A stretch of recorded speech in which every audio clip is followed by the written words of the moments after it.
রাজনৈতিক সংগঠন যারা একের পর এক নিত্য নতুন দফা দাবি করে বাংলাদেশের গণতান্ত্রিক অভিযান করতে তারা সংকটের মধ্যে তারা আজকে এটা না করলে হবে না, ওটা না করলে এটা হবে না। পৃথিবীতে গণঅভ্যুত্থানের অন্য কোনো যতগুলো দেশে গণঅভ্যুত্থান হয়েছে সমস্ত গণঅভ্যুত্থানের গণতান্ত্রিকভাবে নির্বাচিত সরকার। বাংলাদেশে একটি গণতান্ত্রিকভাবে নির্বাচিত সরকার প্রয়োজন। তবে শুধু একটি গণতান্ত্রিকভাবে নির্বাচিত সরকারই হচ্ছে গণঅভ্যুত্থানের একটি নির্বাচনের জন্য, একটি নির্বাচিত সরকারের জন্যই বাংলাদেশের হাজার হাজার মানুষ জীবন দেয়নি। এটা যেমন আবার এটাও সত্য, বাংলাদেশের মানুষ বছর ধরে নির্বাচন থেকে বঞ্চিত ছিল। বাংলাদেশের মানুষ নির্বাচিত সরকার থেকে বঞ্চিত ছিল। বাংলাদেশের মানুষ তাদের যারা তাদের প্রধানমন্ত্রী নিতে পারেনি, সেজন্য বাংলাদেশের মানুষের নির্বাচন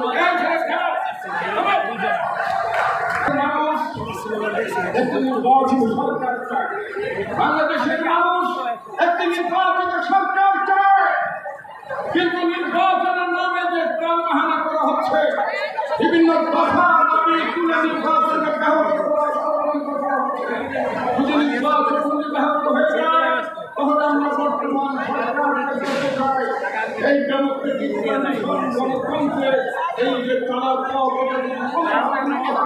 যে কারণে রাজপথে ছিলাম, যে কারণে আমরা সংগ্রাম করেছিলাম, প্রয়োজন বোধে সারা বাংলাদেশের মানুষ আবার জড়ো হবে, আবার নির্বাচনের জন্য আবার লড়াই করবে এবং বাংলাদেশ নির্বাচিত সরকার প্রতিষ্ঠা করবে।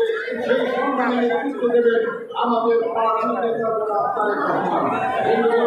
আজকে তারেক রহমানকে নিয়ে ষড়যন্ত্র করা হচ্ছে, তারেক রহমানকে নিয়ে ষড়যন্ত্র করা হচ্ছে যাতে করে বাংলাদেশের নির্বাচিত সরকারের তিনি নেতৃত্ব দিতে না পারেন।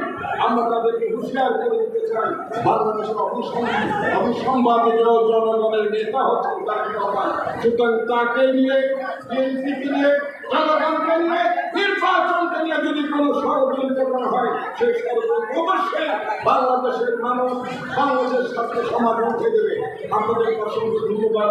আসসালামু আলাইকুম ওয়া রাহমাতুল্লাহ।